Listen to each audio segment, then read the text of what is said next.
The rhetorical term that I had was catachresis.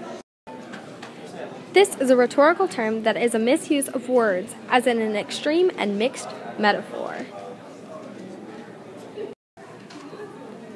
My first hypothetical example is, the little girl had a blind mouth. In this example, the word blind is misused. It doesn't make any sense for someone to have a blind mouth. What the person actually means by this sentence is that the little girl has no filter, so she tends to speak her mind without knowing what she's actually saying could be annoying or offensive to someone else.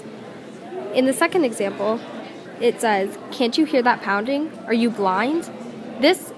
In this, they also misuse the word blind as an attempt to emphasize the metaphor. Usually someone wouldn't use hear and blind together. In this sentence, the speaker is actually asking the other person if they're deaf because the pounding is so loud. I was unable to find any examples from the text that we've read this year, but I did take a few and change them into something that would be catachresis.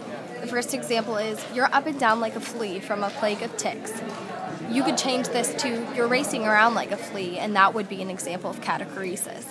Another one would be, "After tests were returned and grades given, the student body, which acted like an extended family, knew who did well," from graduation. You could change this to, "After tests were returned and grades given, the student body, which exploited themselves as an extended family, knew who did well." This is just an extreme version of the sentence, and in the previous one, that's just an exaggerated or extreme version as well. And finally, my real-world examples. My first one is, "I reason with my cigarettes," from the song "Pumped Up Kids" by Foster the People. In this, they say, you can't actually reason with a cigarette, but what they mean by it is that they're trying to make sense of something or use a cigarette. Then my second one is, "There she stood on stage for all to see, showing off like a greedy songbird she was." Usually you don't think of songbirds as being greedy or showing off, but they're using catachresis to try and emphasize the fact that this girl is showing off, which there you see the misuse of words with songbirds. And that is catachresis.